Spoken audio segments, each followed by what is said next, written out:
তো আমরা এখন আছি আমাদের ভালোবাসার শহর পাঁশকুড়া রেলওয়ে স্টেশনে। আমি আজ আমাদের এই রেলওয়ে স্টেশনেই একটা ছোট করে ভিডিওর মাধ্যমে কখন কি ট্রেন আসে বা কীরকম রেলওয়ে স্টেশন বা রেলওয়ে রিলেটেড যত কিছু আছে পুরোটাই আমি দেখানোর চেষ্টা করছি।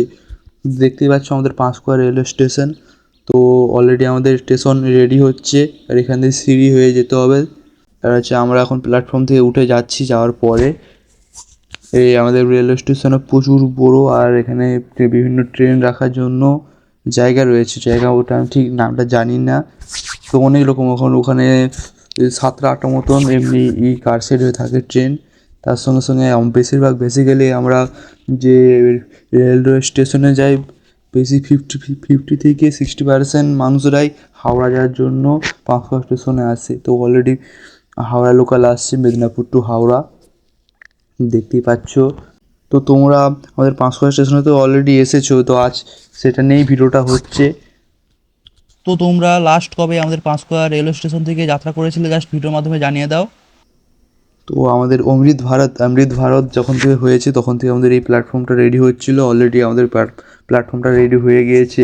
তো এরপরে আমি দেখাচ্ছি আমাদের পাঁশকুড়া রেলওয়ে স্টেশনের টিকিট কাউন্টারের পজিশনটা কীরকম। তো ওটার মধ্যে প্রবেশ করছি, তার আগে দেখে নাও এখানে প্রচুর ট্রেন যাতায়াত করে, আর প্রচুর ট্রেন আছে।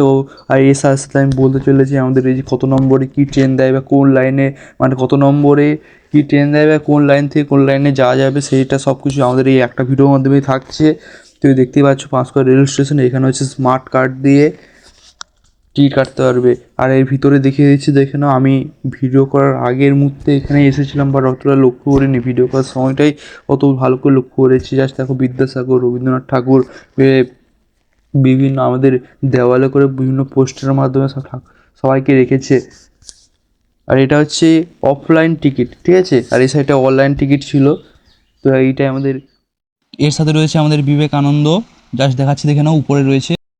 তো এবার কথা বলবো আমাদের পাঁশকুড়া রেলওয়ে স্টেশনের কোন ট্রেনের কোন সময়ে যাতায়াত করছে সেটা নিয়ে কথা হবে। তো আরেকবার স্টেশনটাকে ভালো করে ঘুরিয়ে দেখাচ্ছি, দেখে নাও। তো এই যে পজিশনটা, এই দুটো ট্রেন অলরেডি কার সেট হয়ে আছে। এই যে ভিতরে যে একটা করা আছে, রুম টাইপের করা আছে, ওর ভিতরে সব ট্রেন ফ্রেন থাকে। তো আমাদের অমৃত ভারত রেলওয়ে স্টেশন হওয়ার কারণে আমাদের যে আগের রেলওয়ে স্টেশন জাস্ট দেখতেই পাচ্ছি পেছনে ব্যাক সাইডে ছিল, তো ওটা ভেঙে দেওয়া হয়েছে অলরেডি।